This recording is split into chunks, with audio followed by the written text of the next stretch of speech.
Tardes, profe.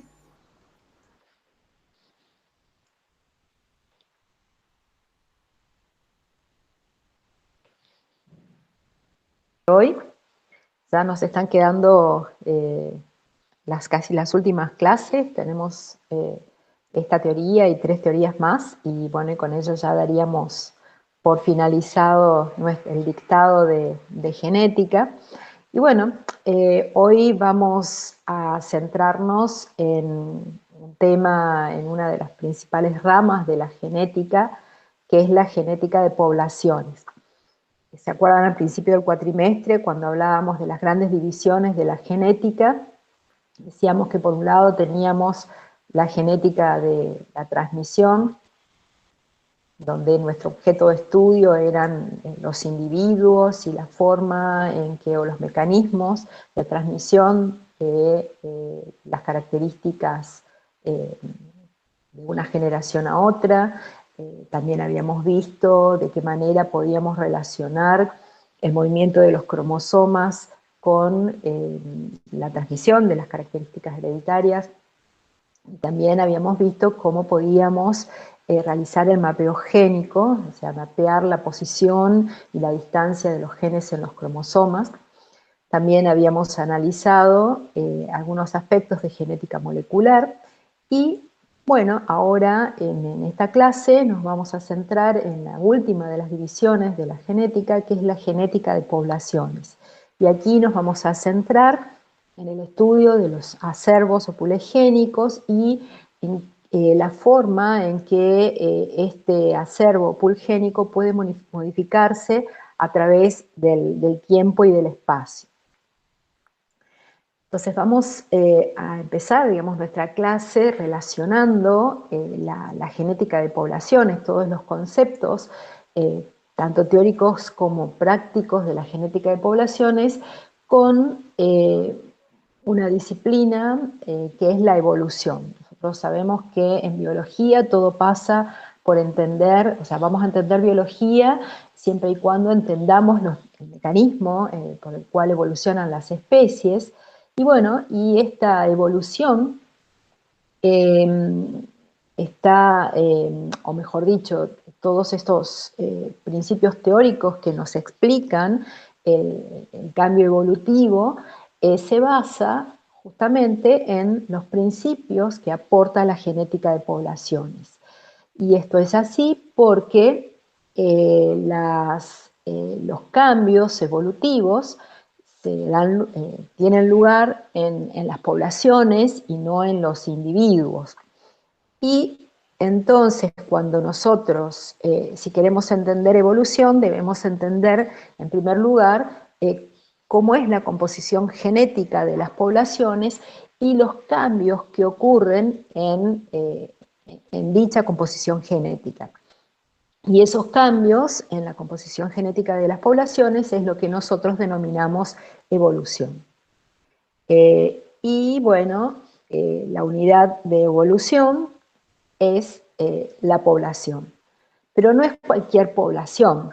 O sea, nosotros sabemos que así como hay muchos conceptos de especie, también hay diferentes conceptos de poblaciones.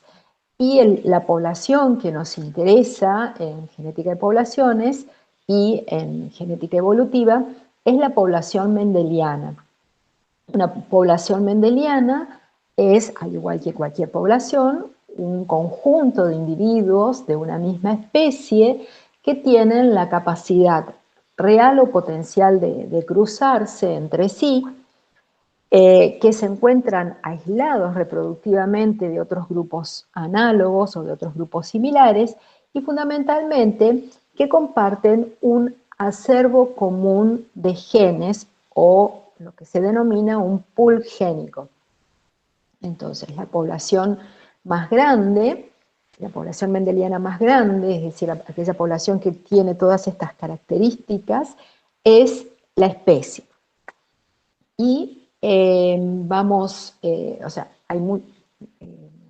los otros conceptos de poblaciones son bastante similares, digamos, al de la población mendeliana, pero básicamente la principal diferencia entre la población mendeliana y los otros conceptos de población es el de compartir un acervo común de genes o pool génico.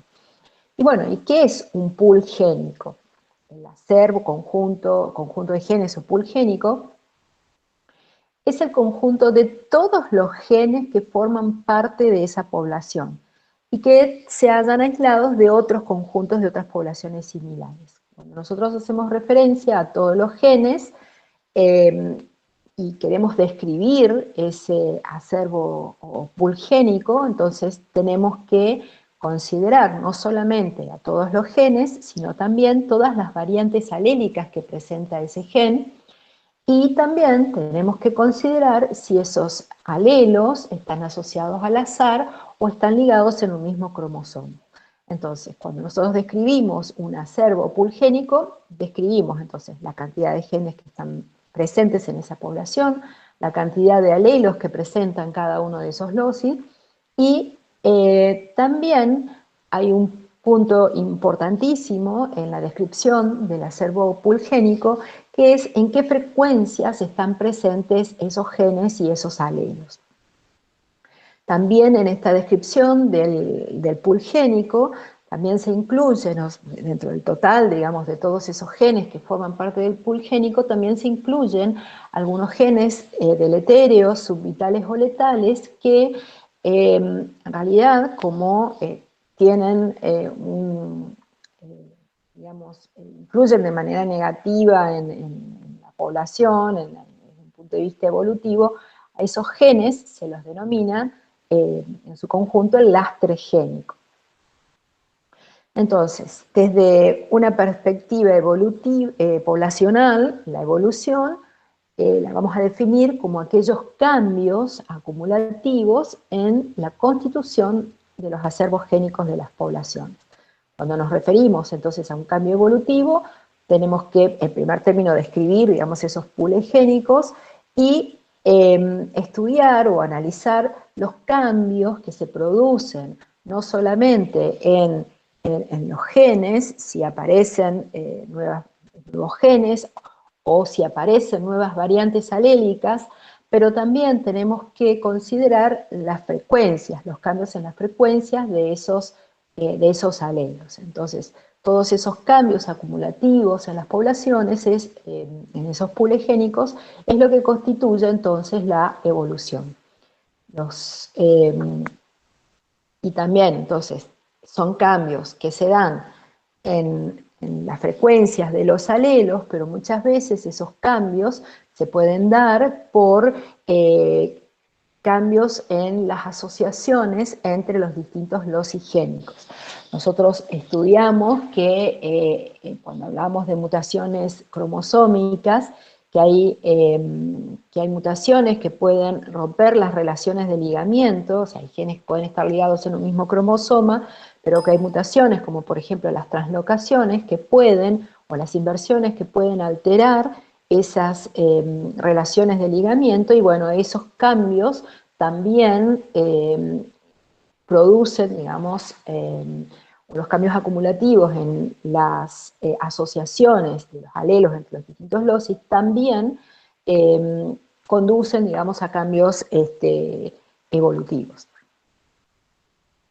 Bueno, entonces, teniendo todo esto en mente, Dobzhansky planteó, digamos, que el principal objetivo de la genética de las poblaciones es no solamente describir, sino también explicar la variación genética que nosotros podemos encontrar tanto dentro de una población como entre distintas poblaciones que integran una especie.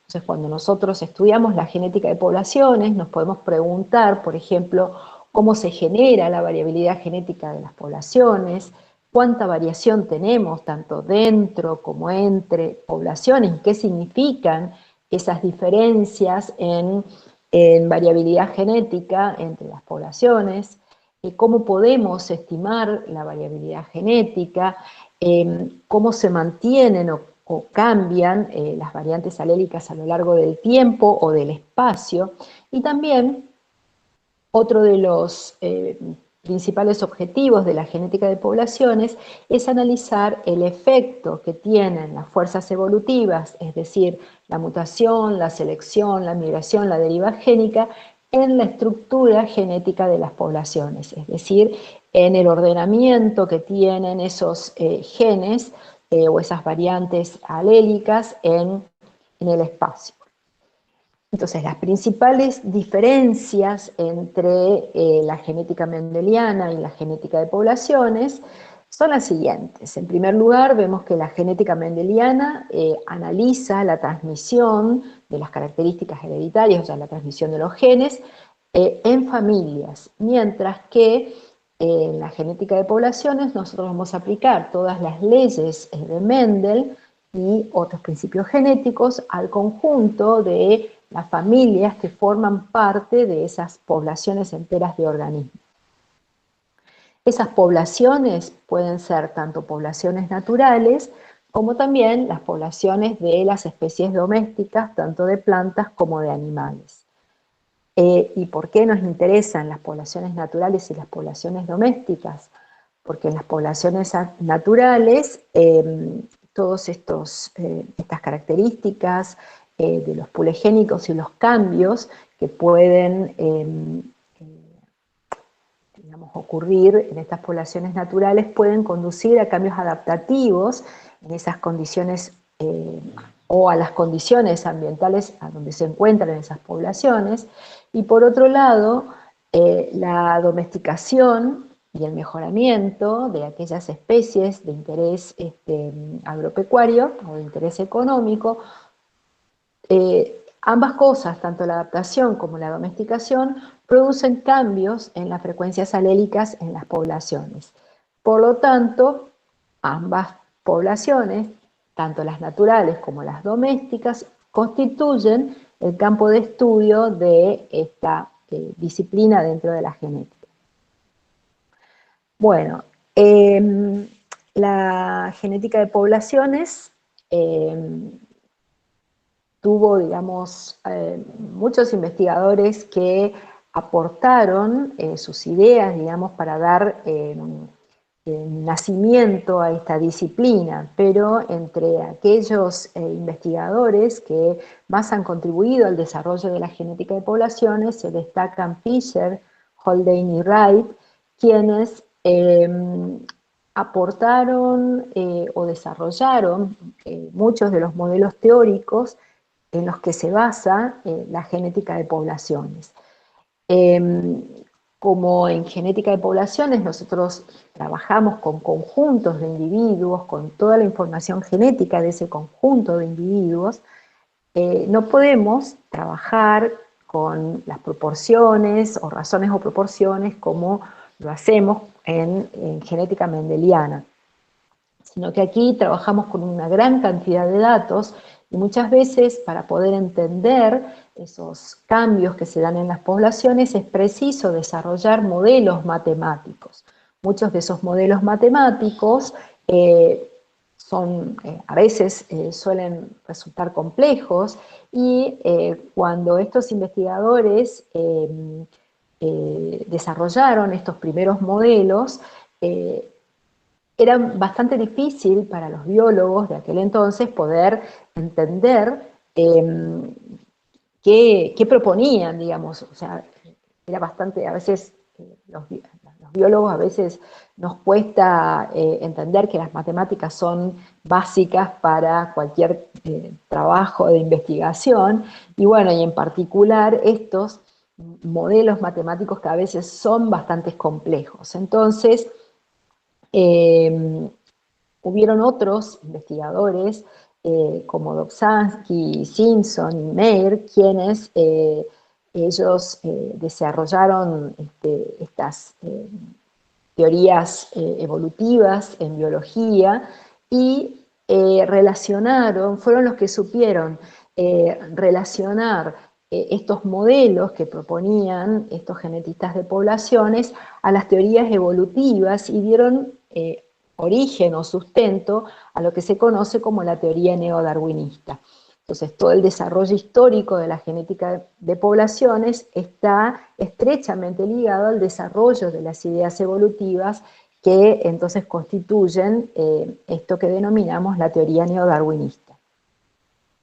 Y bueno, todas estas teorías, todos estos modelos se basan principalmente en el modelo propuesto por Darwin y Wallace de la evolución, digamos, por medio de la selección natural. Nosotros estudiamos la teoría de la evolución, tenemos que considerar, digamos, que esta teoría, digamos, propuesta por Darwin y por Wallace, se basaba, digamos, en conocimientos preexistentes y particularmente en el aporte de Malthus, quien proponía, digamos, que todas las poblaciones tienen la capacidad de crecer exponencialmente. Si nosotros digamos, tenemos a partir de algunos individuos que pueden formar una población, esos individuos comienzan a reproducirse, a dejar descendencia, y el tamaño poblacional tiene la capacidad de crecer limitadamente y exponencialmente. Eso desde un punto de vista teórico, pero en la realidad, en las poblaciones reales, nosotros vemos que el tamaño poblacional crece de manera exponencial, pero llega un momento en que ese crecimiento se detiene, se ameseta y la población deja de crecer, deja de aumentar su tamaño poblacional, y eso es así porque se alcanza lo que se conoce como la capacidad de carga del ambiente. Entonces, esa capacidad de carga del ambiente está determinada principalmente por la disponibilidad de recursos.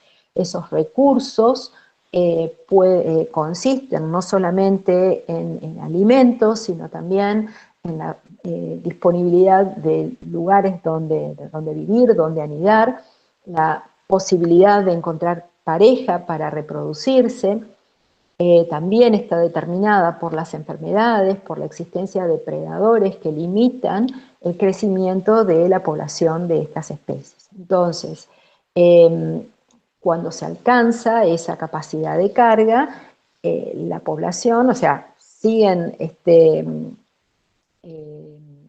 los individuos se siguen reproduciendo, digamos, pero el tamaño total de la población no aumenta más, sino que se mantiene constante o bien puede disminuir. Cuando se alcanza entonces esa capacidad de carga, ocurre lo que se conoce como la competencia. Entonces ya los individuos que integran esas poblaciones ya no disponen de suficientes recursos y tienen que competir entre con los individuos que integran esas poblaciones para poder alcanzar la edad reproductiva y dejar descendientes. Del conjunto de individuos que integran esa población, solamente alguna parte de dichos individuos alcanzan entonces a esa edad reproductiva, y de esos que alcanzan la edad reproductiva, solo algunos dejan descendientes. Entonces, ¿qué pasa en esas poblaciones? O sea, si esos individuos presentan características que son heredables, entonces las frecuencias de aquellos genes que, digamos, que codifican para esas características puede cambiar teniendo en cuenta cuáles son los individuos que han dejado descendencia. Solamente aquellos individuos que dejan descendientes son los que van a transmitir sus características a la población descendiente. Entonces, esas características que se transmiten de una generación a otra dentro de las poblaciones son los que van a perdurar o van a aumentar. Y esto es lo que se conoce como el mecanismo de evolución por selección natural. Ese proceso de selección natural requiere de que se presenten ciertas condiciones.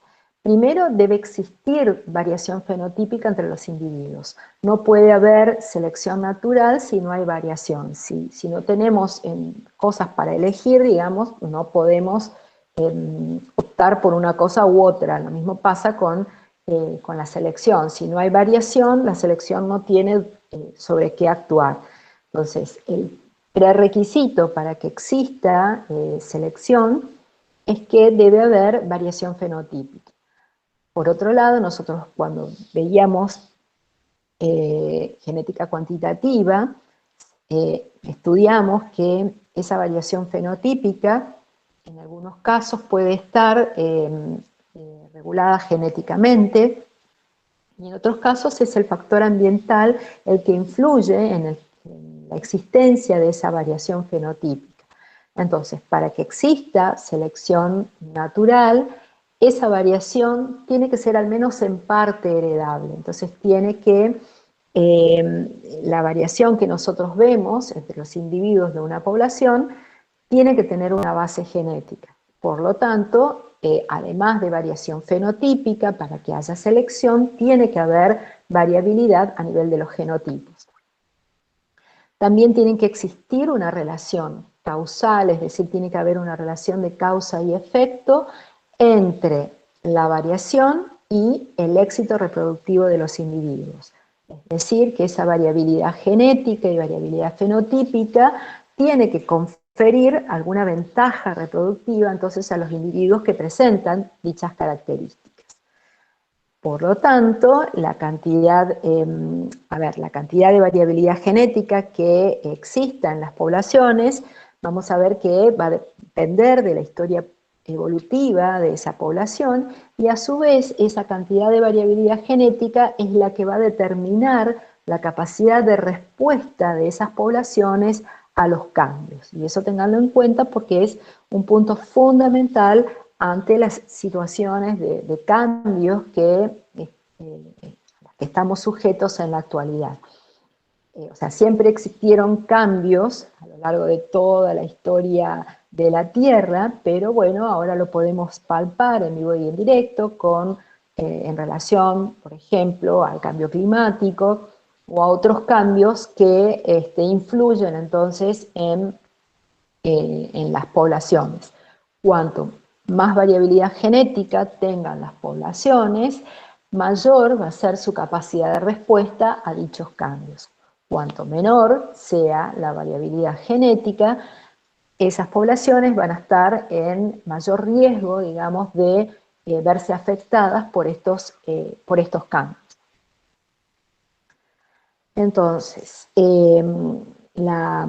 como les había mencionado hace un ratito, digamos, la variabilidad genética es una propiedad emergente de las poblaciones, porque no podemos estimar variabilidad genética en un individuo, sino que tenemos que hacerlo a partir de la información genética de un conjunto de individuos. Entonces, la variabilidad genética es un concepto estadístico, porque es una propiedad de un conjunto de individuos.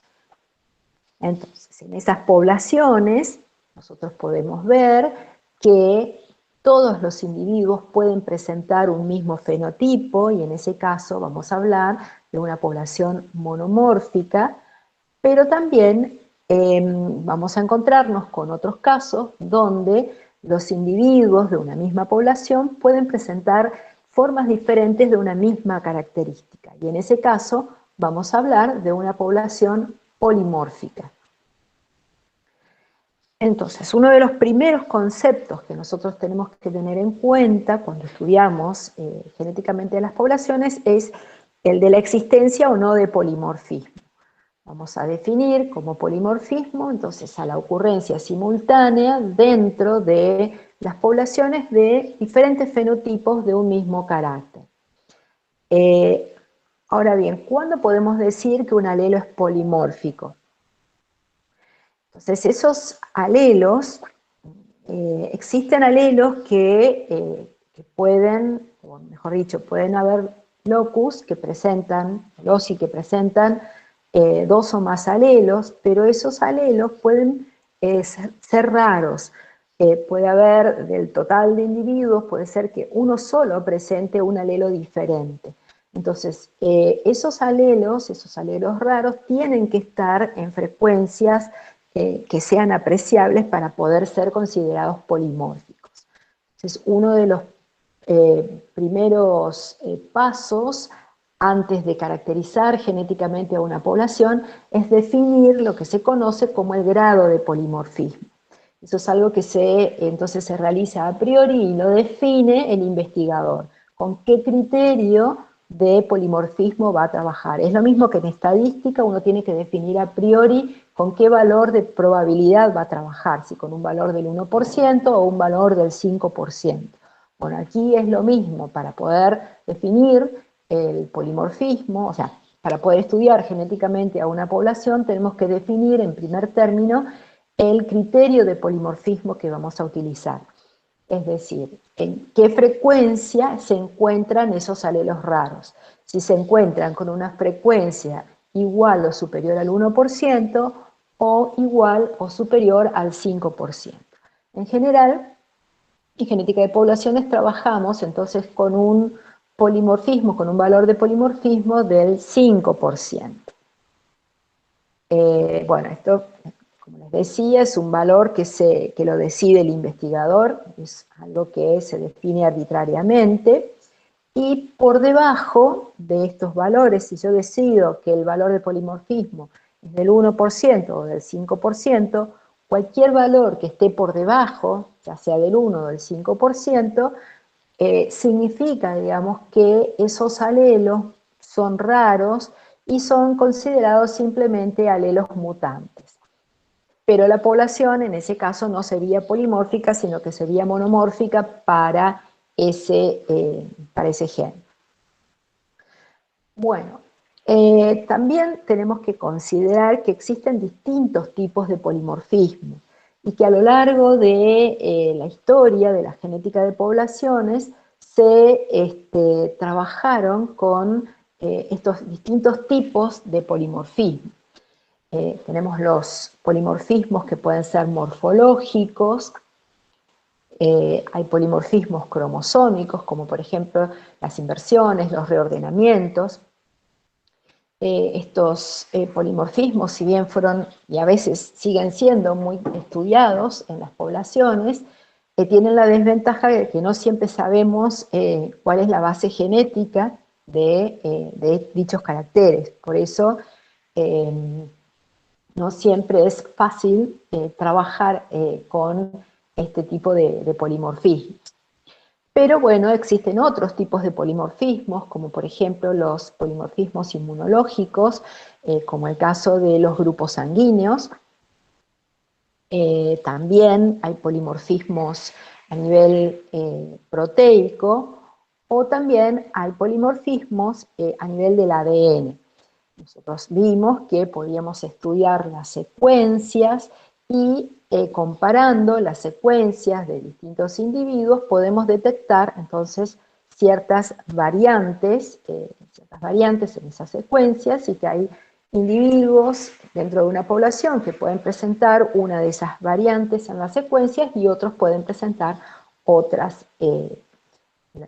las otras variantes. Entonces, independientemente del polimorfismo que estemos estudiando, entonces, ¿cómo podemos caracterizar a las poblaciones de acuerdo a su variabilidad genética? Uno de los primeros aspectos a considerar, o uno de los primeros valores a estimar cuando estudiamos la variabilidad genética de las poblaciones, son las frecuencias fenotípicas. Entonces, recordemos que aquí estamos trabajando con el conjunto de la información genética de todos los individuos que integran una población, o al menos de una muestra de los individuos de una población. Entonces, tenemos que trabajar con ciertos estimadores o con ciertos cálculos estadísticos. El más simple, y a partir del cual vamos a desarrollar desarrollar los distintos modelos, es a partir del análisis de las frecuencias, ya sea de las frecuencias fenotípicas, las frecuencias genotípicas o las frecuencias alélicas. Las frecuencias fenotípicas se define como la proporción o el porcentaje de individuos de cada fenotipo que están presentes en la población. Supongamos que consideramos esta población de pingüinos, que tenemos dos tipos de secuencias que están presentes en esta población. Entonces tenemos los pingüinos con una secuencia que la definimos aquí con este color rojo, y pingüinos que tienen la secuencia de color azul. Entonces cuento qué cantidad de pingüinos con la secuencia roja y qué cantidad de pingüinos con la secuencia azul tengo, y también tengo que considerar el total de individuos de la población.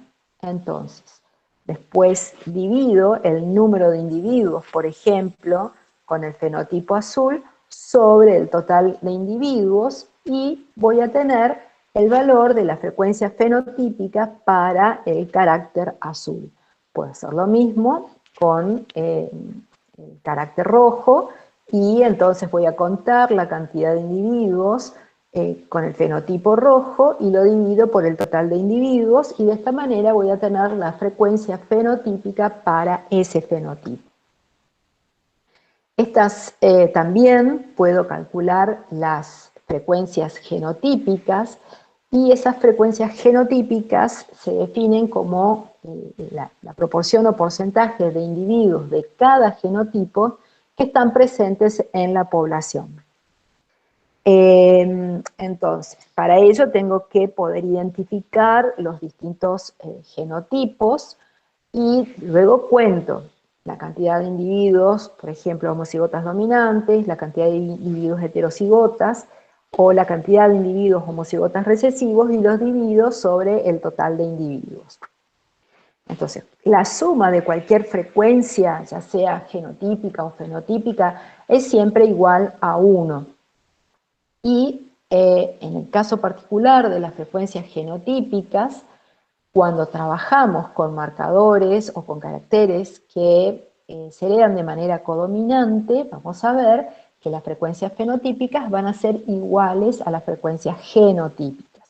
Recordemos que la codominancia es una de las variantes de la dominancia típica, y que cuando hay codominancia,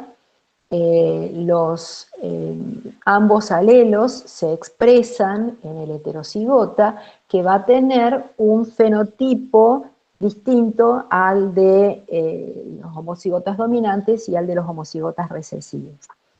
Recordemos que, bueno, habíamos dado varios ejemplos de codominancia. Uno de ellos era, por ejemplo, el color del pelaje del ganado.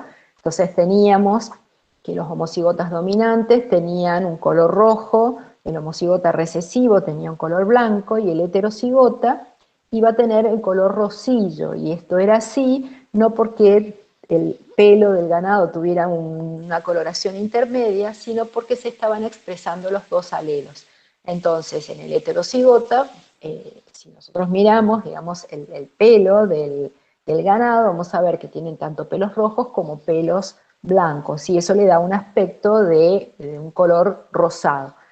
Entonces, en este caso, cuando hay codominancia, las frecuencias fenotípicas se presentan con los mismos valores que las frecuencias genotípicas. Si nosotros teníamos un valor de 1, 2, 1 en las frecuencias genotípicas, las frecuencias fenotípicas también se iban a presentar con los mismos valores. Ahora bien, si hay dominancia, las frecuencias fenotípicas no van a ser las mismas que las frecuencias genotípicas. Entonces, en genética de poblaciones, muchas veces nosotros optamos por trabajar con marcadores codominantes, porque esos marcadores codominantes nos permiten identificar fácilmente a los individuos que son heterocigotas, y analizando los fenotipos yo voy a poder saber entonces qué genotipo presentan esos individuos, y voy a poder hacer estas estimaciones de las frecuencias genotípicas más fácilmente. Entonces, tenemos, por ejemplo, los 3 genotipos, cuento qué cantidad de individuos tengo de cada genotipo, sumo la cantidad de individuos de cada genotipo y voy a tener el N o el valor total, digamos, de individuos de esa población. Entonces, después divido el número de individuos homocigotas dominantes sobre el total, el número de heterocigotas sobre el total y el número de homocigotas recesivos sobre el total, y voy a tener los valores de las frecuencias genotípicas, que las voy a denominar D a la de los homocigotas dominantes, H a la frecuencia de los heterocigotas y R a la frecuencia de los homocigotas recesivos. La suma de D, de H y de R va a ser igual a 1 o bien del 100%, según esté considerando entonces razones o proporciones. A partir entonces de los valores de las frecuencias genotípicas, también puedo estimar los valores de las frecuencias génicas o alélicas, que la definimos como las proporciones de los diferentes alelos en cada locus que están presentes en la población. Entonces vamos a tener, si un locus tiene 2 alelos, la frecuencia del alelo dominante la vamos a denominar P, y a la frecuencia del alelo recesivo la vamos a denominar Q. A la frecuencia a P lo puedo calcular de 2 formas.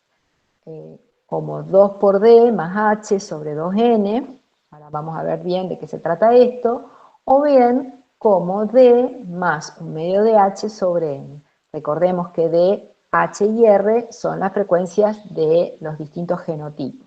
Entonces sería 2 por la frecuencia de los homocigotas dominantes más la frecuencia de los heterocigotas sobre 2 por N, es decir, que N es el número de individuos, del número total de individuos de la población. Y también lo puedo calcular simplemente como D sobre la mitad de la frecuencia de los heterocigotas sobre N. Y el valor de P lo puedo calcular también de las 2 formas, como 2 por R más H sobre 2N, o bien como R más un medio de H sobre N. Y la suma de P más Q va a dar 1. Entonces, si yo tengo, por ejemplo, los genotipos, 3 homocigotas dominantes, heterocigotas y homocigotas recesivos, cuento la cantidad de individuos que tengo de cada genotipo, sumo y voy a tener el valor total de individuos, es decir, el valor de N, y ahora lo que tengo que saber para calcular el valor de P y el valor de Q, es decir, las frecuencias génicas o alélicas, es ver qué cantidad de alelos dominantes y recesivos aportan cada uno de estos genotipos.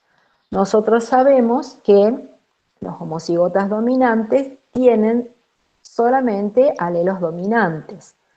Si tengo 30 individuos, la cantidad de alelos, recordemos que es un locus con 2 alelos, tengo 30 individuos, multiplico 2 por 30, voy a tener un total de 60 alelos. En la población, si considero 30 individuos, voy a tener 60 alelos. De esos 60 alelos, todos van a ser dominantes. Ahora bien, en el caso de los heterocigotas, supongamos que tenemos 60 individuos, voy a tener 2 por 60, voy a tener un total de 120 alelos. Estos heterocigotas van a aportar un total de 120 alelos, de los cuales la mitad son dominantes y la otra mitad de los alelos son recesivos. Mientras que en el caso de los homocigotas recesivos, solamente van a aportar alelos recesivos a esa población. Entonces, vamos a tener que de estos 30 individuos, los 60 alelos van a ser dominantes. En el caso de los heterocigotas, voy a tener, por ejemplo, 60 individuos, es decir, voy a tener un total de 120 alelos, de los cuales 60 van a ser dominantes y los otros 60 van a ser recesivos. Mientras que en el caso de los homocigotas recesivos, todos los alelos que aportan estos 10 individuos, es decir, los 20 alelos, acá está mal el número, los 20 alelos van a ser recesivos. Entonces, si sumo, tengo 60 más 60, 120, y acá tengo 60 más 20, recordemos que este número está mal acá, voy a tener 80 alelos recesivos en la población. Entonces, sobre un total de 200 alelos, 120 son dominantes y 80 son recesivos. Entonces ahora calculo la frecuencia de los alelos. Yo sé que para calcular la frecuencia del alelo dominante, o sea, para poder calcular P, tengo que dividir estos 120 sobre el total de alelos, es decir, 120 sobre 200, y para calcular la frecuencia del alelo recesivo hago lo mismo, es decir, 80 sobre 200, que es el total de alelos de la población.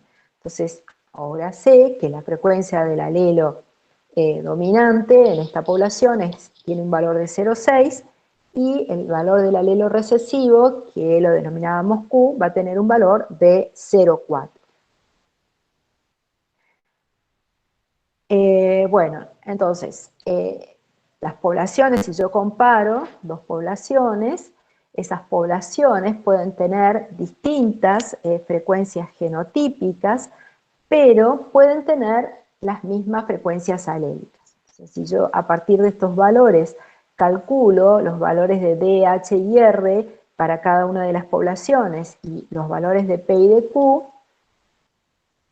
vamos a ver entonces que pueden tener distintas frecuencias genotípicas, pero pueden tener las mismas frecuencias génicas o alélicas. Por eso es importante, cuando uno describe el acervo pool génico, considerar ambas frecuencias, tanto las frecuencias genotípicas como las frecuencias alélicas, porque en algunos casos esas poblaciones pueden tener las mismas frecuencias génicas o alélicas, pero diferir en las poblaciones, pueden diferir en las frecuencias genotípicas. Entonces, en ese caso no podemos decir que esas poblaciones sean similares genéticamente entre sí, porque difieren entonces en los valores de las frecuencias genotípicas.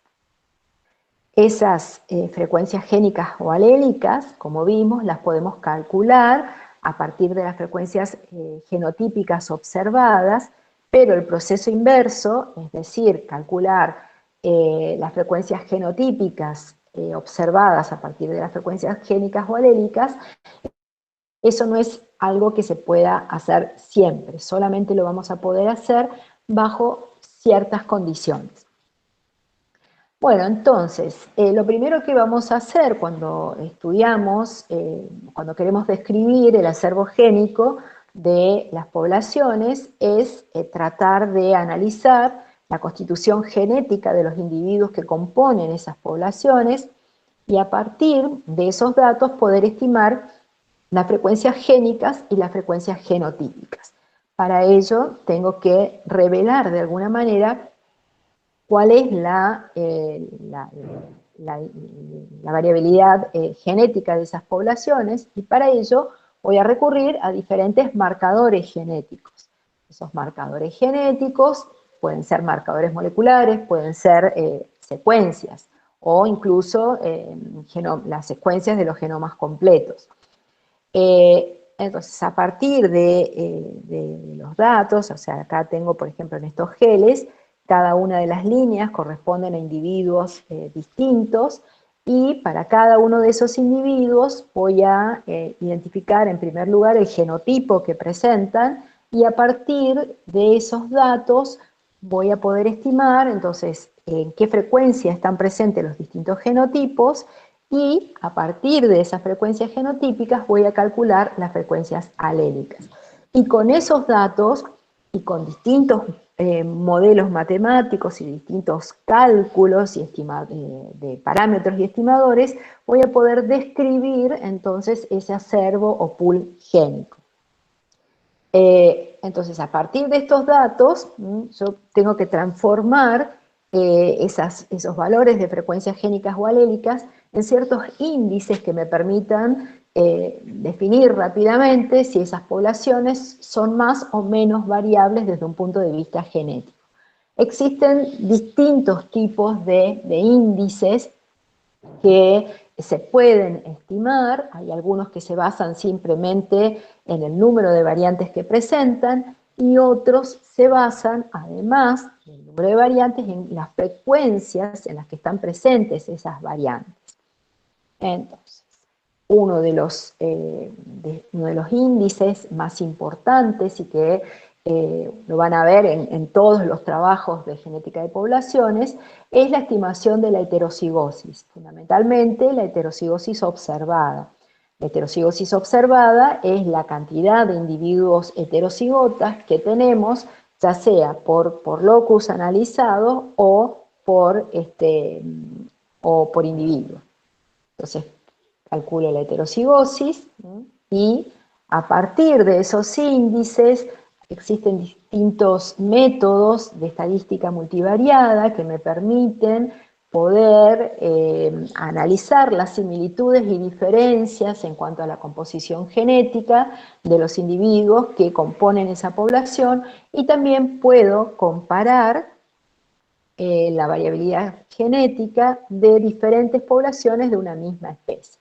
Entonces, como acá pueden ver, esto es una matriz de datos, donde tenemos aquí los valores de frecuencias alélicas para las distintas poblaciones, distintos alelos, y a partir de toda esta información, a partir de toda esta gran cantidad de números, yo tengo que transformar todos esos números en algún dato o en algún gráfico que me permita visualizar rápidamente y de una manera simple cómo son las características genéticas de esas poblaciones y poder saber cuáles son, como les decía, las poblaciones que son más similares y aquellas que son más diferentes entre sí. Entonces, este gráfico es un árbol que presenta distintas ramas y aquellos individuos que están en las mismas ramas son más similares genéticamente entre sí que con aquellos que están en ramas diferentes. Existen otras formas de analizar y de cuantificar la variabilidad genética en las poblaciones. Como les decía, son todos métodos de análisis multivariados, son métodos estadísticos, donde ustedes en estadística han estudiado que, por ejemplo, para distintas variables podemos, por ejemplo, calcular el promedio, el desvío estándar, podemos comparar a distintas poblaciones, por ejemplo, con un análisis de la varianza, pero siempre tomando las variables de manera independiente. Estos métodos multivariados me permiten analizar muchas variables juntas y entonces, como son tantos los datos, necesito poder representarlos de una manera simple. Y bueno, algunos de esos análisis, además de ese árbol que les mostré en la diapositiva anterior, existen otros análisis que me permiten graficar la posición de los distintos individuos de las poblaciones en gráficos bidimensionales y bueno, y a partir de estos datos poder ver cuáles son los puntos que están más próximos y esos puntos que están más próximos son más parecidos genéticamente entre sí que aquellos que están más distantes. También existen, así como tenemos el ANOVA, que es el análisis de la varianza, también tenemos lo que se conoce como el análisis molecular de la varianza o AMOVA, que me permite comparar las poblaciones entre sí y estimar la cantidad de variabilidad genética que tengo dentro y entre poblaciones y ver cuál es la que tiene mayor valor, si la que está dentro de las poblaciones o la variación genética entre poblaciones. Bueno, entonces a partir de toda esa variabilidad genética se pueden comparar no solamente poblaciones, sino poblaciones de una misma especie, sino también puedo comparar la variabilidad genética que existe entre distintos grupos de organismos. Por ejemplo, aquí tenemos que la variabilidad genética en invertebrados y plantas en general es mayor que la que podemos detectar en los vertebrados. Dentro de los vertebrados, los reptiles y anfibios tienen mayor variabilidad genética que aves, peces y mamíferos. Dentro de los invertebrados, los moluscos y los insectos tienen mayor variabilidad genética que los crustáceos. Y dentro de las plantas, gimnospermas y monocotiledóneas tienen mayor variabilidad genética que las dicotiledóneas. También, si yo comparo la variación genética que se encuentran dentro, aquí en azul, y entre poblaciones, en anaranjado, también puedo ver que esa variación o esa variabilidad genética difiere en distintos grupos, de acuerdo al hábito de crecimiento o al tipo de reproducción. En el caso de las plantas, por ejemplo, en las plantas anuales es mayor la variación genética que se encuentra entre poblaciones que dentro de las poblaciones, mientras que en el caso de las plantas leñosas, la variación dentro de las poblaciones es mayor que la variación genética que puedo encontrar entre poblaciones. Y lo mismo puedo hacer con respecto a los sistemas reproductivos, aquellas especies que son tanto alógamas como autógamas, tienen una mayor variación dentro de las poblaciones que entre poblaciones. Lo mismo en aquellos casos en que las especies son de reproducción cruzada obligada, mientras que aquellas que son autógamas van a tener mayor variación entre poblaciones que dentro de poblaciones. Bueno, entonces acá podemos ver los distintos grupos de plantas, de acuerdo a si son anuales, herbáceas perennes o leñosas, y bueno, ver, por ejemplo, aquí en esta barra representa la cantidad de locus polimórfico, en amarillo tenemos la heterocigosis, y aquí en anaranjado el número de alelos. Entonces aquí puedo comparar, entonces, la variación en cada uno de estos índices en los distintos grupos de plantas. Bueno, entonces el primer paso es definir y analizar cuánta variabilidad genética tenemos entre y dentro de las poblaciones. Pero dos investigadores de manera independiente, Hardy y Weinberg, ellos estaban interesados en estudiar justamente qué pasaba, digamos, con esas frecuencias alélicas, pero ya no en un tiempo presente, sino qué pasaba, digamos, entre generaciones, si esas frecuencias alélicas se mantenían o cambiaban. Y ambos llegaron, digamos, a una misma conclusión, y es que esas frecuencias tanto génicas como genotípicas se mantienen constantes de una generación a otra siempre y cuando se den ciertas condiciones. Y esa característica de que se mantienen, digamos, esas frecuencias génicas o alélicas, genotípicas y génicas de una generación a otra, es lo que se conoce como el equilibrio de Hardy-Weinberg. Este equilibrio de Hardy-Weinberg tiene una serie de supuestos que se tienen que cumplir para que esas frecuencias se mantengan, y básicamente ellos estudiaron organismos diploides. Esos individuos se tienen que reproducir sexualmente, las generaciones no se tienen que solapar, es decir, que los pares de una generación, mejor dicho, los hijos de una generación van a ser los padres de la generación siguiente. esos apareamientos tienen que ocurrir al azar, es decir, que tiene que ocurrir, tiene que haber panmixia, es decir, que todos los individuos de la población tienen que tener la misma probabilidad de cruzarse con otro individuo de la misma población.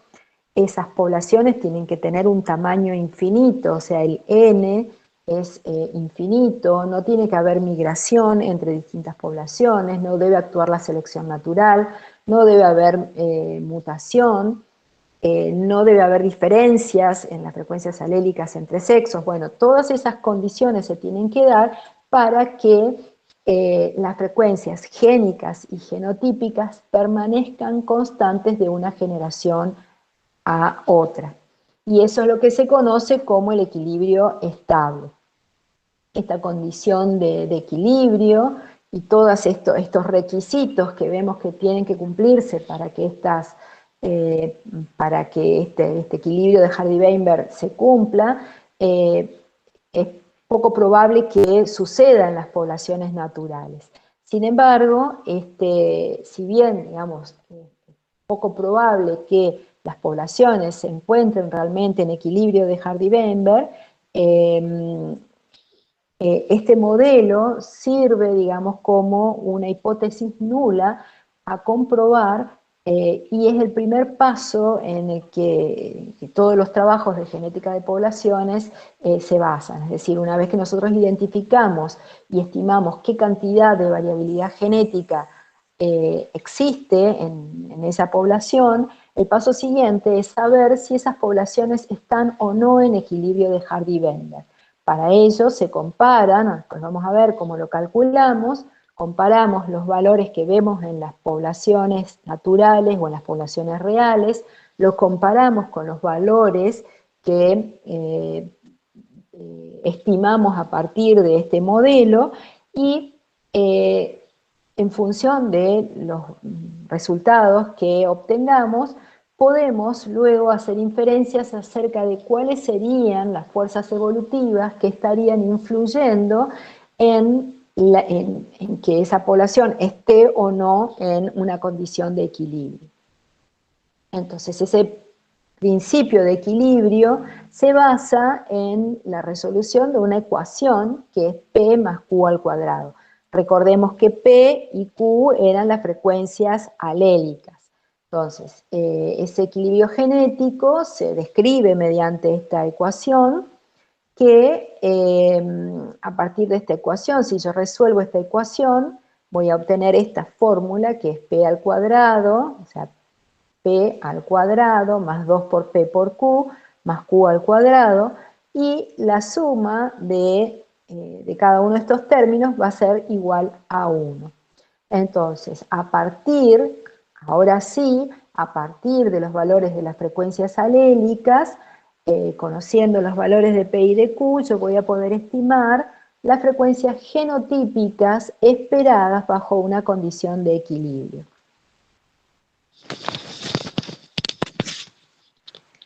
Entonces,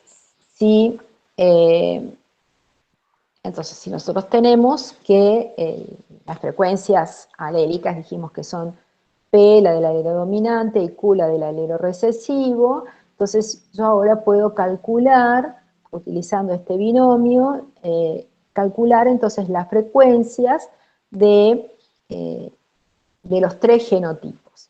La frecuencia de los homocigotas dominantes va a ser igual a P al cuadrado, la de los homocigotas recesivos es Q al cuadrado, y 2 por P por Q es la frecuencia de los heterocigotas. Entonces ahora, a partir de los valores de P y de Q, yo puedo calcular las frecuencias de los tres genotipos esperadas según el equilibrio de Hardy-Weinberg, y la suma de P al cuadrado más Q al cuadrado más 2 por P por Q va a ser igual a 1, como cualquier frecuencia. Entonces, estas propiedades del equilibrio, digamos, son las siguientes. Entonces, estas frecuencias, acá tenemos representadas, entonces, la forma en que varían las frecuencias genotípicas de acuerdo a la variación de las frecuencias alélicas. Entonces, acá tenemos la variación del alelo recesivo, y vamos a ver que en la medida en que aumenta la frecuencia de un alelo en la población, va a disminuir el de la otra, el del otro alelo. Entonces, la frecuencia de un gen o las frecuencias alélicas pueden variar entre 0 a 1. Entonces, si un gen tiene frecuencia 1 o si un alelo tiene frecuencia 1, quiere decir que el otro alelo no existe en la población. Y todos los individuos van a ser homocigotas para ese alelo. No existe variación para ese locus. Si ese gen tiene frecuencia 1, o mejor dicho, si el alelo, aquí hay como una confusión, se utiliza el término de gen y alelo como sinónimos, en realidad, bueno, no son sinónimos. Entonces, si un alelo tiene frecuencia 1, ese alelo se dice que está fijado en la población. Y vamos a hablar de que existe variación genética siempre y cuando, entonces, esos alelos tengan una frecuencia que sea superior a 0 e inferior a 1. Entonces, si los alelos tienen valores o 0 o 1, quiere decir que, o sea, si tienen valor 0, quiere decir que no hay ningún alelo de ese tipo en la población y que, por ejemplo, si considero el alelo recesivo y ese alelo recesivo tiene un valor 0, significa que no hay ningún alelo recesivo en la población, sino que todos los alelos van a ser dominantes.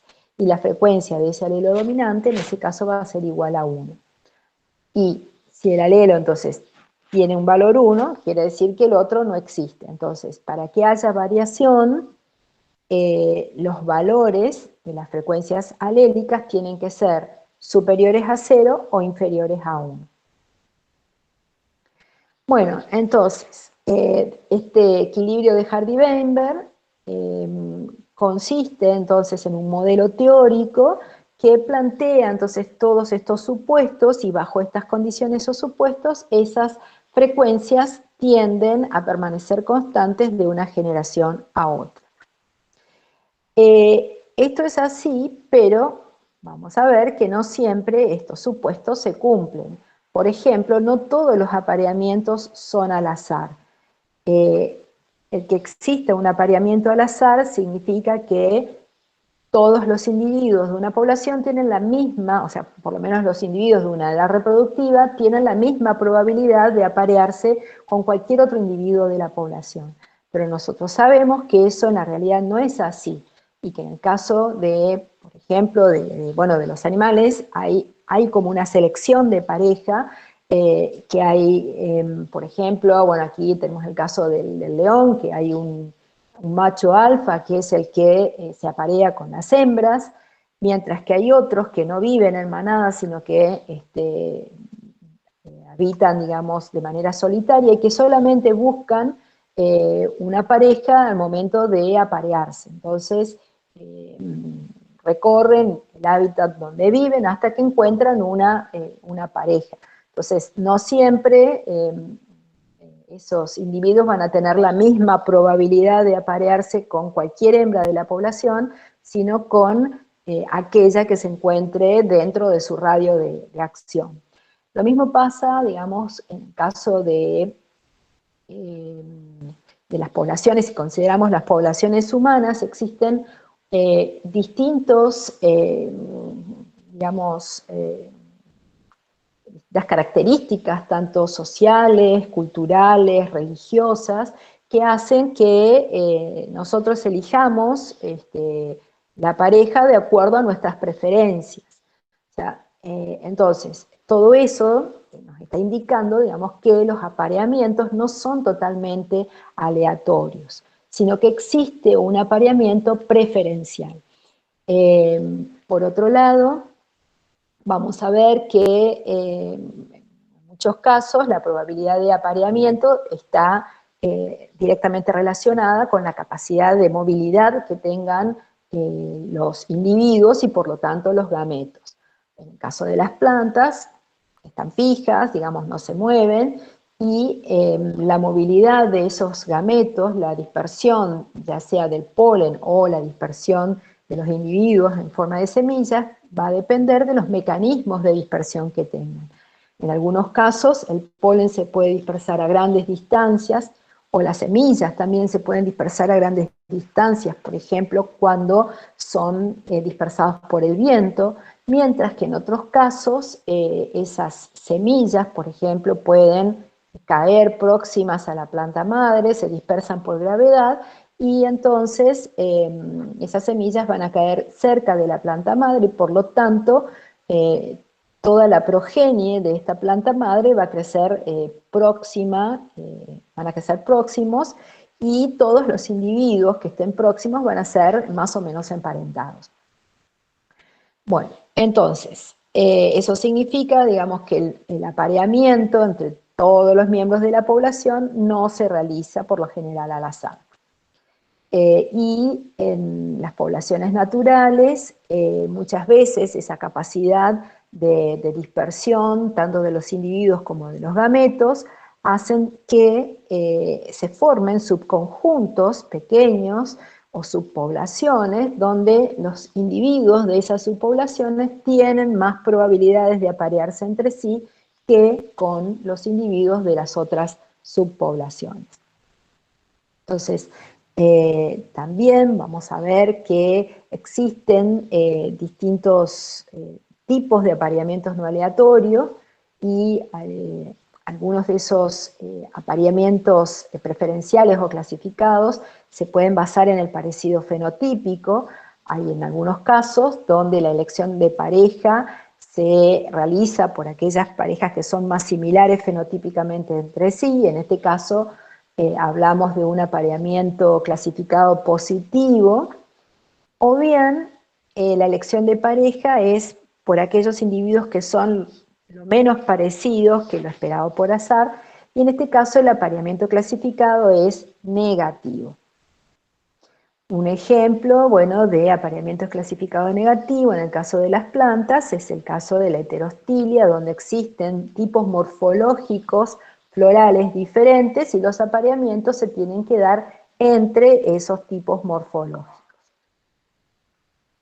Y bueno, y tenemos entonces que esos serían, dentro de esos apareamientos no aleatorios, tenemos dos tipos extremos. Por un lado la exogamia, donde, o mejor dicho, otro tipo de apareamiento clasificado, además de esos apareamientos clasificados, tenemos el caso de la endogamia y la exogamia. Y aquí, en la elección de pareja, no se basa en características fenotípicas, sino en un grado de parentesco. Tenemos los apareamientos exogámicos, y en este caso las parejas son menos parecidas genéticamente que lo esperado por azar, y los apareamientos endogámicos, donde las parejas son más parecidas o muy parecidas genéticamente entre sí, y esto ocurre así porque son parecidas genéticamente porque están más emparentadas. Entonces aquí tenemos, por ejemplo, aquí tenemos un apareamiento endogámico, sería un apareamiento en esta genealogía, estos son apareamientos entre hermanos, y aquí tenemos un apareamiento exogámico donde los individuos no están emparentados.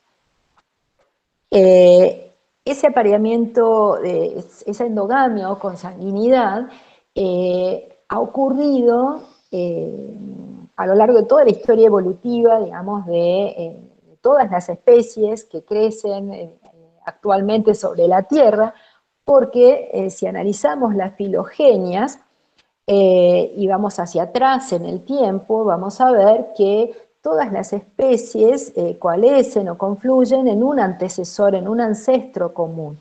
Entonces, todas estas especies de équidos que están representadas en esta filogenia, todos tienen algún ancestro común hacia el pasado. Y si nosotros analizamos el caso de las poblaciones humanas y vamos analizando hacia atrás, entonces cada ser humano tiene 2 padres, va a tener 4 abuelos, 8 bisabuelos, 16 tatarabuelos que vivieron 1, 2, 3 o 4 generaciones antes. Si nosotros vamos hacia atrás en el tiempo, 20 generaciones, cada ser humano actual tendría más de 1.000.000 de ancestros. Y si nosotros consideramos el tamaño de las poblaciones en 20 generaciones atrás, las poblaciones eran mucho más reducidas que en la actualidad. Entonces, es muy probable que 20 generaciones atrás todos compartamos por lo menos algunos ancestros. Entonces, ese hecho de que los individuos tengan algún antepasado común puede significar que esos individuos tengan copias de, por ejemplo, de los genes o los alelos que estaban presentes en ese ancestro común. Y si esos individuos que tienen ese ancestro en común se aparean, esos alelos que estaban presentes en este ancestro ahora pueden volver a reunirse en la progenie de esos individuos emparentados que se han apareado. Entonces, en eso consiste, digamos, la endogamia o consanguinidad. Aquí entonces podemos ver en una genealogía, tenemos aquí, si nosotros analizamos el origen de estos alelos A1, vamos a ver que todos estos alelos A1 que están presentes en estos individuos derivan de este alelo A1 que están, digamos, en esta generación inicial. Entonces vamos a ver que ahora podemos clasificar a los genotipos según, digamos, el tipo de alelos que presenten. Entonces, tenemos algunos individuos que pueden ser homocigotas, pero los dos alelos derivan de este mismo progenitor, de este mismo ancestro. Entonces estos individuos, los dos alelos que presentan van a ser idénticos por descendencia, y entonces los vamos a denominar autocigotas. Estos otros individuos también van a ser homocigotas para ese alelo, pero los dos alelos van a derivar de distintos ancestros. Este A1 deriva de acá, y este otro alelo A2 deriva de este otro ancestro. Entonces, el origen de esos alelos si bien ambos son alelos alelos dominantes, derivan de distintos ancestros. Y este otro individuo tiene alelos dominantes y recesivos y por lo tanto va a ser heterocigota. Bueno, entonces cuando nosotros podemos estudiar la genealogía, digamos, es fácil poder identificar de dónde derivan los alelos de esos individuos. Pero en las poblaciones naturales es muy difícil poder hacer esa estimación del grado de consanguinidad que pueden presentar esos individuos. Entonces, Wright propuso, digamos, un índice que es el que se conoce como el coeficiente de endogamia, que es el que nos permite, a partir de los valores de heterocigosis esperadas de acuerdo al equilibrio de Hardy-Weinberg y la observada, que es la que calculábamos contando la cantidad de individuos heterocigotas en la población, podemos calcular este índice que nos da una idea de cuán endogámicas son esas poblaciones. Entonces, ese índice varía de 0 a 1, valor 0 significa que esos heterocigotas están en una proporción de Hardy-Weinberg, es decir, no hay deficiencia de heterocigotas y por lo tanto esa población no va a ser endogámica. Y si el F, el valor de F es 1, quiere decir que hay una deficiencia de heterocigotas y hay muchos homocigotas en la población. Eso quiere decir entonces que es probable, digamos, que esa población presente un valor alto de endogamia. Bueno, entonces cuando hay endogamia, entonces disminuye la cantidad de heterocigotas, pero no se pierden alelos, sino que esos alelos se reparten en partes iguales entre los homocigotas dominantes y los homocigotas recesivos. Por lo tanto, cuando hay endogamia, pueden variar las frecuencias genotípicas, pero las frecuencias alélicas de las poblaciones permanecen, digamos, invariables. Entonces, ese cálculo de consanguinidad también lo puedo hacer a partir de las genealogías, y entonces poder estimar distintos los valores de consanguinidad de diferentes tipos de cruzamientos consanguíneos. Y podemos ver entonces que aquí el cruzamiento entre hermanos es el mayor valor de F o mayor valor de endogamia presenta.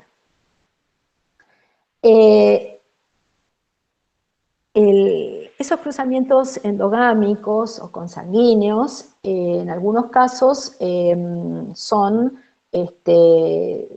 realizan, digamos, para obtener, por ejemplo, cepas genéticamente uniformes, y bueno, y entonces para ello, por ejemplo, en el caso de los ratones de laboratorio o lo de los animales de laboratorio, se quieren tener líneas que sean genéticamente puras para determinadas características. Entonces se realizan distintos tipos de apareamientos consanguíneos para obtener, digamos, en pocas generaciones esas líneas puras. ¿Se acuerdan que habíamos visto cuando vimos los caracteres cuantitativos que mediante la autofecundación nosotros en pocas generaciones podíamos tener líneas puras? Bueno, en el caso de los animales que son de fecundación cruzada o en cualquier especie de fecundación cruzada donde no se pueden hacer autofecundaciones, entonces los cruzamientos consanguíneos también entonces nos conducen en más generaciones a líneas que son genéticamente homogéneas. Y este tipo de cruzamientos dirigidos, este tipo de cruzamientos consanguíneos dirigidos, es lo que se conocen como apareamientos sistemáticos. Bueno, ¿y qué consecuencias tiene la endogamia? El hecho de que se apareen individuos que son emparentados, puede tener como consecuencia, digamos, de que aparezcan en homocigosis alelos deleterios que estaban presentes, digamos, en alguno de los ancestros en común. Por ejemplo, acá, en el caso de este caballo, aquí este alelo recesivo es un alelo recesivo que es deletéreo, que está enmascarado por el alelo dominante. Entonces el heterocigota no va a expresar, digamos, una enfermedad. Pero en el caso de si hay apareamientos consanguíneos entre hermanos, los hermanos que son heterocigotas, portadores de ese alelo, en la descendencia pueden aparecer en homocigosis esos alelos deleterios, recesivos deleterios. Y eso digamos, afectar la viabilidad entonces del individuo o de las poblaciones en el caso en que ocurran muchos de estos apareamientos consanguíneos. Pero a pesar de esto, si estos alelos que aparecen en homocigosis como resultado de estos apareamientos consanguíneos pueden ser deleterios, pero también pueden tener características ventajosas. Entonces, muchas veces, una vez que se eliminan de la población todos esos alelos deleterios, pueden aparecer en homocigosis combinaciones que son favorables desde un punto de vista adaptativo, y entonces de esta manera obtener líneas de animales o de plantas que tienen alguna característica que puede ser deseable.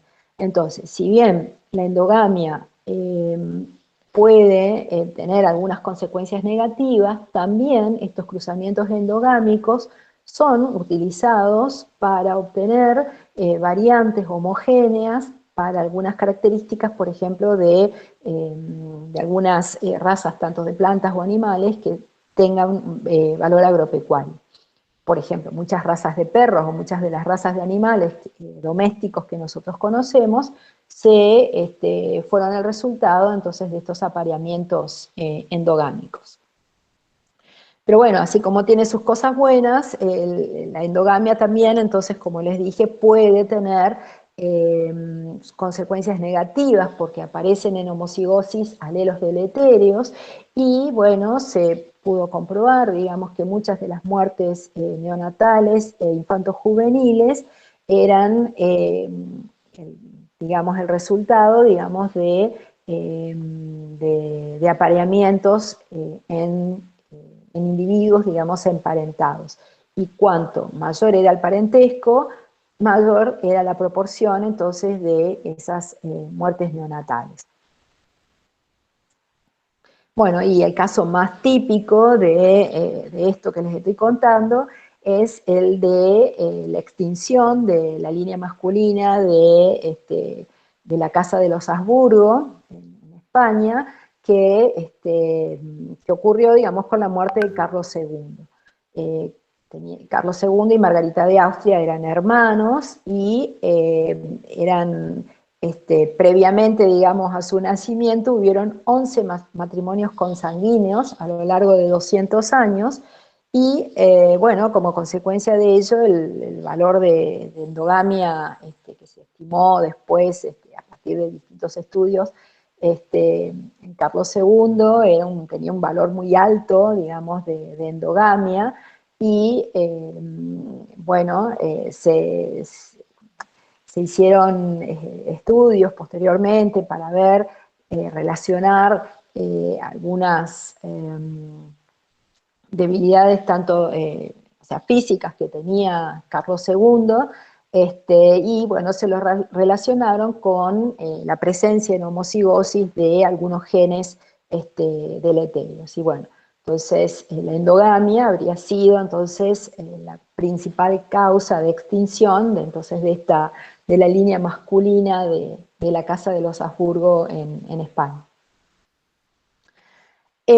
Bueno, otro de los aspectos que le interesan a la genética de poblaciones es ver o es tratar de investigar cómo afectan las fuerzas evolutivas a las frecuencias, tanto alélicas como genotípicas. Así como vimos que estos apareamientos no aleatorios pueden conducir a cambios en las frecuencias tanto alélicas como genotípicas, las fuerzas evolutivas, la deriva, la migración, la selección natural y la mutación también pueden conducir a cambios microevolutivos porque afectan entonces a estos valores de frecuencias alélicas y genotípicas. Entonces, una de esas fuerzas es la mutación. Nosotros podemos estudiar el efecto de mutación conociendo la tasa de mutación. ¿Se acuerdan que esto lo habíamos visto cuando vimos los distintos tipos de mutaciones? Y esa tasa de mutación representa el número de alelos mutantes por el número de gametos, y entonces, conociendo la tasa de mutación, se puede estimar la frecuencia o los cambios que pueden ocurrir en las frecuencias génicas y genotípicas a lo largo de diferentes generaciones.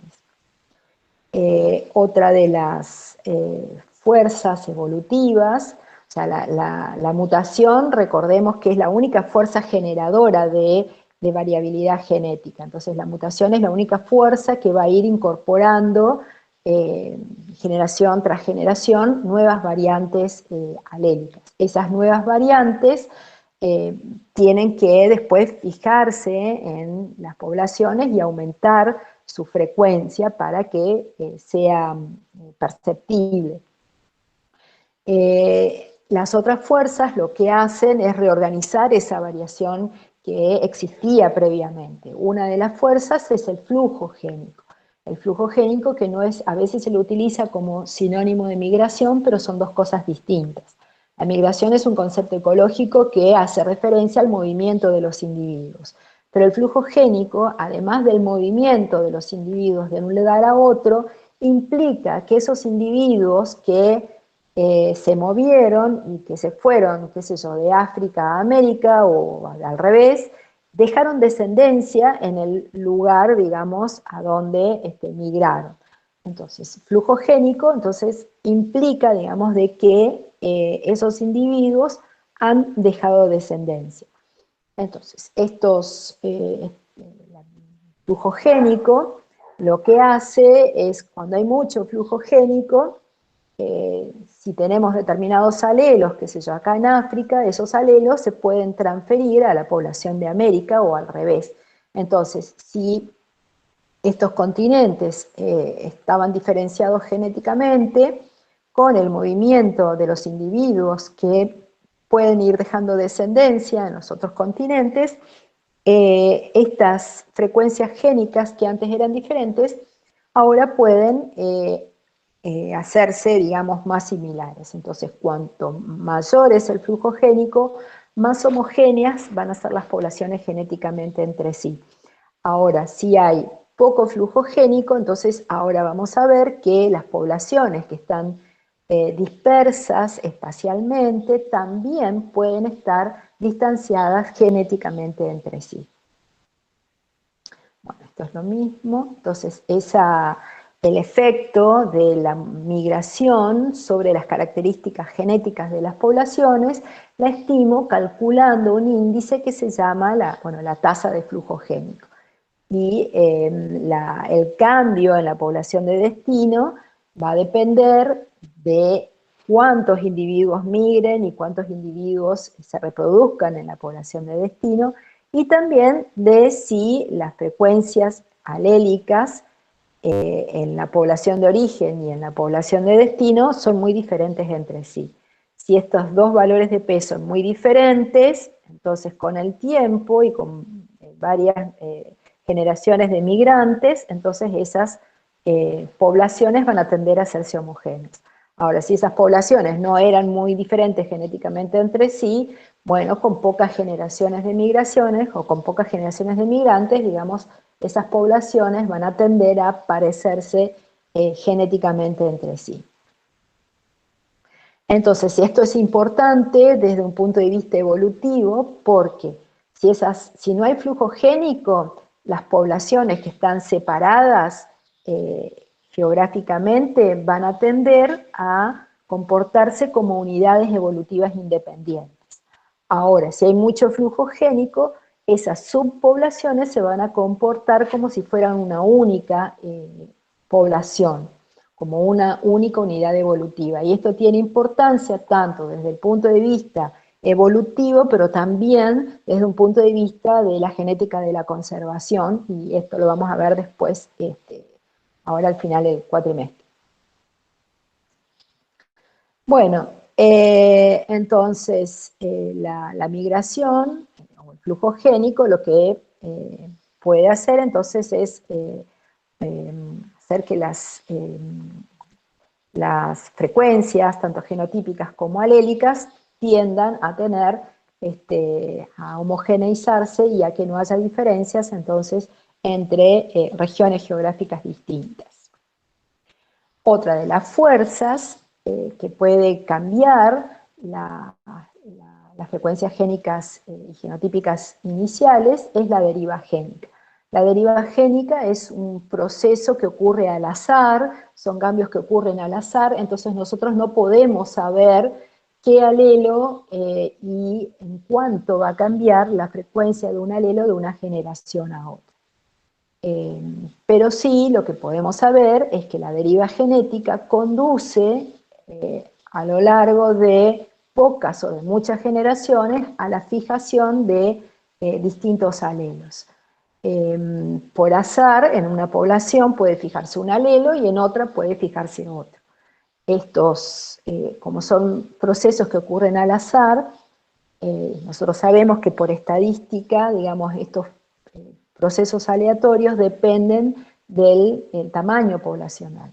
Cuanto mayor sea el tamaño poblacional, menores van a ser los efectos de la deriva, y cuanto más pequeñas sean las poblaciones, mayores van a ser los efectos de la deriva génica. Y esto también vamos a ver que tiene mucha importancia desde un punto de vista de la biología de la conservación. Uno de los ejemplos más característicos de deriva génica es el efecto fundador, y ocurre cuando una población, por ejemplo aquí en una isla, se origina a partir de algunos pocos individuos que han migrado de una población continental. Entonces, esta población fundadora va a tener valores de frecuencias alélicas que probablemente sean diferentes a los de la población original, porque solamente algunos individuos son los que han migrado y han dejado descendencia, y por lo tanto las frecuencias que yo voy a tener en esta población, en esta nueva población, entonces va a reflejar en realidad no la variación de la población original, sino de la población de individuos fundadores que dieron lugar a esa población.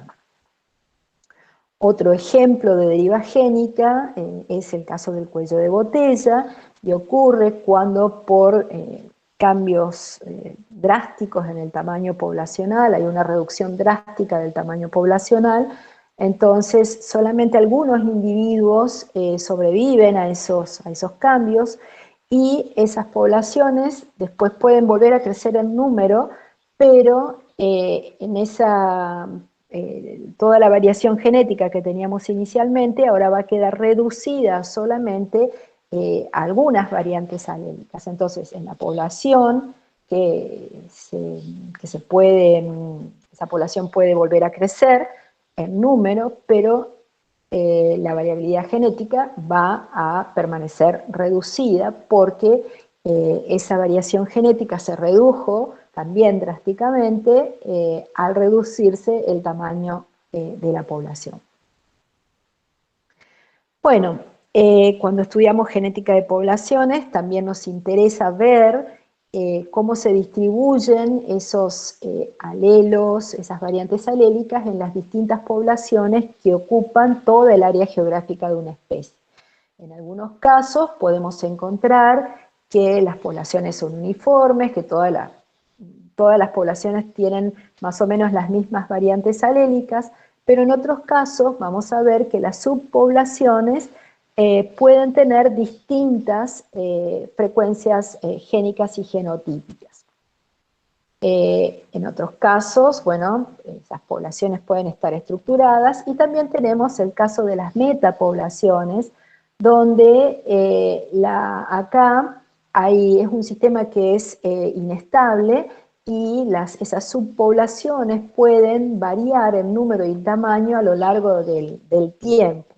Entonces pueden existir extinciones y recolonizaciones a lo largo del tiempo, y como consecuencia de ello, entonces la variabilidad genética que presenten esas poblaciones subdivididas también, digamos, van a estar muy sujetas a procesos aleatorios, y por lo tanto no vamos a poder estimar o predecir cuáles son los cambios en variabilidad genética que pueden ocurrir en esas poblaciones a lo largo del tiempo.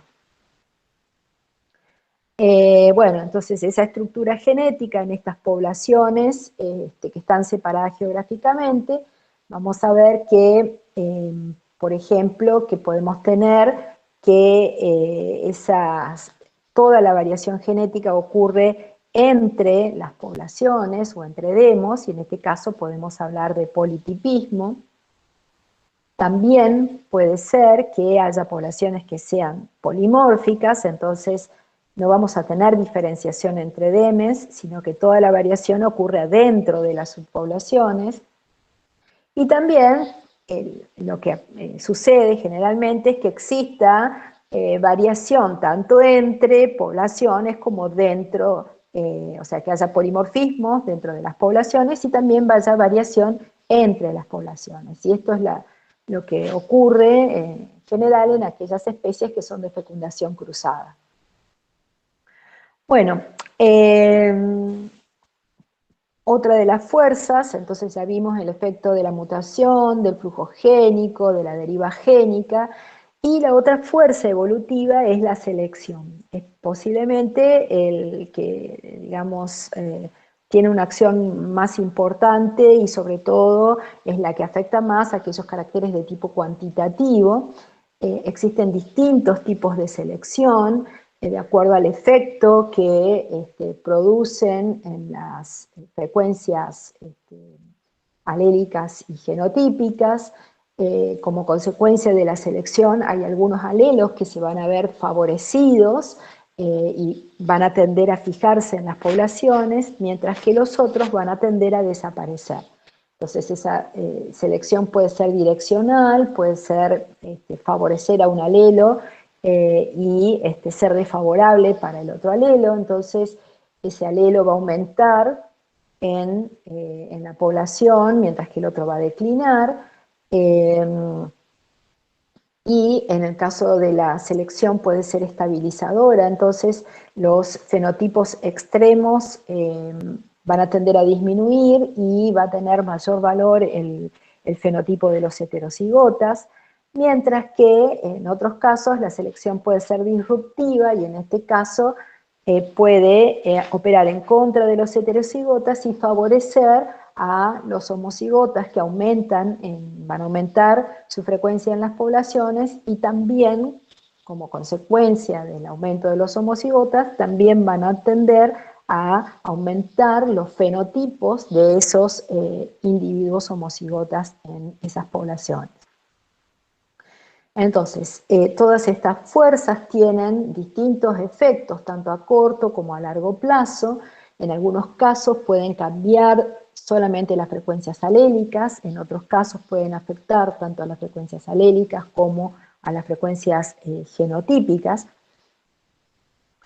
Y también vamos a ver que el efecto de las distintas fuerzas no solamente pueden variar con el tiempo, sino que también pueden variar a distintas escalas geográficas. Hay fuerzas evolutivas como la mutación, la recombinación, que tienen un efecto más visible a nivel de los individuos. La deriva y la endogamia ejercen más su efecto en poblaciones pequeñas. La selección opera, digamos, a una escala más local, mientras que el flujo génico es mucho más importante si lo consideramos a una escala mayor o escala de paisaje. Entonces, todas estas fuerzas evolutivas, entonces, en general operan de manera conjunta en las poblaciones naturales, pero su efecto puede ser mayor o menor según la escala tanto temporal, o sea, en tiempo, como en espacio que estemos considerando. Hay algunas fuerzas que pueden tener un mayor efecto a corto plazo y otras a más largo plazo, mientras que hay algunas fuerzas que pueden tener mayor efecto en poblaciones pequeñas, mientras que, como dijimos, el flujo génico, por ejemplo, tiene un efecto más visible a una escala de paisaje. Entonces, todos estos conceptos que aporta la genética de poblaciones tienen distintas aplicaciones. Es la base de los estudios evolutivos, como los dijimos al principio de la clase. El cambio evolutivo implica un cambio en las frecuencias alélicas y genotípicas en las poblaciones a lo largo del tiempo. También nosotros podemos aplicar todos estos conceptos de genética de poblaciones y relacionarlos con el contexto ecológico donde crecen estas especies. Entonces podemos analizar tanto las causas de la variación en relación al contexto ecológico y ver el efecto que tienen esas distintas fuerzas evolutivas según el ambiente donde crezcan esas poblaciones. Entonces, el estudio de la variación genética en el contexto de las interacciones con el ambiente y con los otros organismos es lo que constituye lo que se conoce como la genética ecológica. Entonces, bueno, la genética ecológica que se basa tanto en conceptos de genética de poblaciones, de ecología, de biología molecular, y esto es lo que nos permite el aporte de todas estas disciplinas, entonces confluyen en lo que se conoce como genética ecológica y ecología molecular, que es la aplicación de todos los marcadores moleculares y para entender algunos procesos, digamos, ecológicos. También podemos aplicar todos estos, estudiar, digamos, la variación de las características genéticas de las poblaciones y relacionarlas, por ejemplo, con las características de las distintas ecorregiones, o sea, trabajar, o sea, no a un nivel de una comunidad, sino trabajar a escala de paisaje, y bueno, y el estudio de los patrones de variabilidad genética en el contexto del paisaje es lo que se conoce entonces como genética del paisaje. Entonces nosotros podemos mapear las frecuencias alélicas y genotípicas de las poblaciones y relacionarlas entonces con las características del paisaje actual. También podemos hacer inferencias, entonces conociendo las tasas de mutación, podemos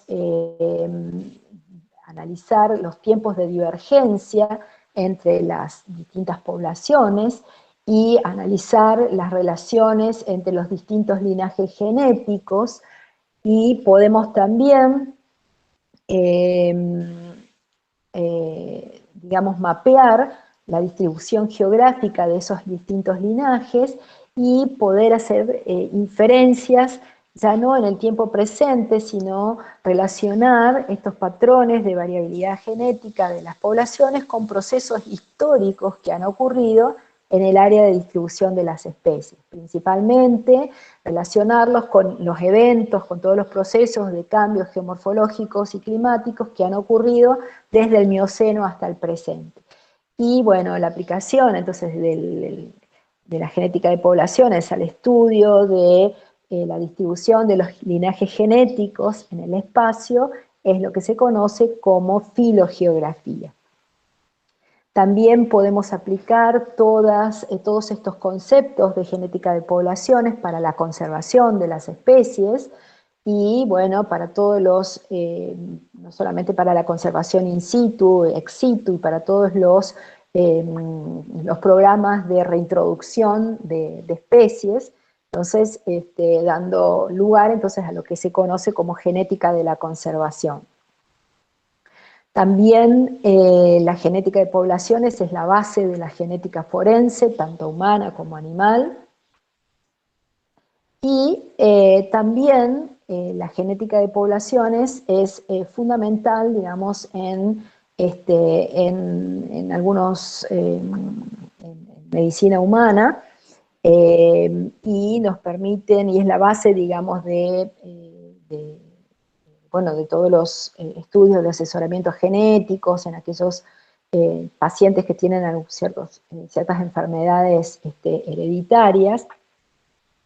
Y también la genética de poblaciones es la base para el mejoramiento tanto de las especies, o sea, de todas las especies domésticas, tanto animales como de plantas. La genética de poblaciones también tienen, además del mejoramiento, también es la base de aquellos estudios de trazabilidad, que son aquellos que nos permiten hacer el seguimiento de los distintos productos que consumimos, desde su lugar de origen hasta llegar, digamos, todo el procesamiento que han pasado esos productos hasta llegar a la góndola de los supermercados donde nosotros los adquirimos. Entonces, el estudio de los marcadores moleculares o la aplicación de estos análisis de trazabilidad nos permiten, digamos, hacer ese seguimiento. Bueno, estas son algunas de las aplicaciones entonces de la genética de poblaciones. Es quizás una de las partes de la genética que por ahí es más compleja en cuanto al tipo de cálculos que se realizan.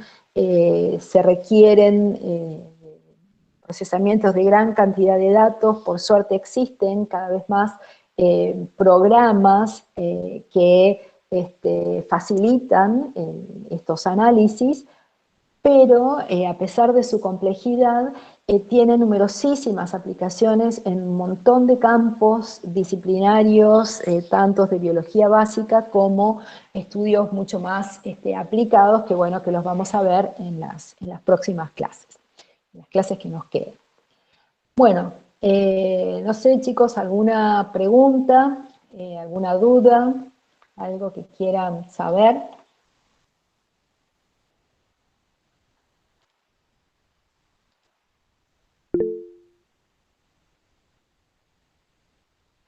Con los individuos poliploides, bueno, existen, o sea, la mayoría de los modelos para genética de poblaciones se han desarrollado para individuos diploides y para locus con 2 alelos. Pero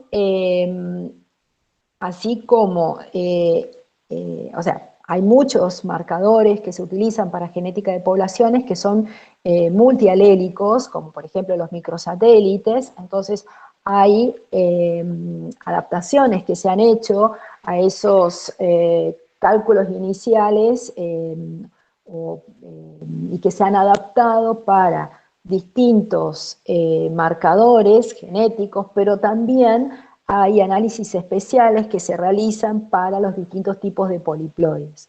Entonces hay análisis que se han desarrollado para, por ejemplo, para autopoliploides, y otro tipo de análisis que se han utilizado para, o que se aplican, digamos, al estudio de los alopoliploides. Esto es importante y es una pregunta interesante porque realmente los poliploides son, digamos, inicialmente se aplicaban muchos de estos análisis estadísticos para los poliploides también, pero bueno, después se comprobó que gran parte de la variación por ahí se subestimaba o se sobreestimaba porque no se tenían en cuenta, digamos, todas estas variantes alélicas, la herencia polisómica y bueno, todas estas características de los poliploides que realmente resultan importantes, digamos, de ser consideradas para estudiar a los poliploides. O sea, repito, así como se tuvieron que ir adaptando los distintos análisis para los distintos tipos de marcadores moleculares, también los hay para los análisis de los poliploides. ¿Alguna otra pregunta? Bueno, de nada. Esto es un pantallazo muy general acerca de la genética de poblaciones. Hay muchísimos programas, muchísimos software adaptados para situaciones puntuales, así es que hay aquel que le interesa y bueno, pueden ver, digamos, distintos artículos de genética de poblaciones donde van a poder ver la diversidad de análisis disponibles en la actualidad para resolver entonces estas situaciones particulares. Bueno, chicos, si no hay más preguntas, nos estaremos viendo el jueves y ya casi finalizando entonces el cuatrimestre. Bueno, nos vemos entonces. Chau, chau. Hasta luego, profe. Gracias. A ustedes, cuídense.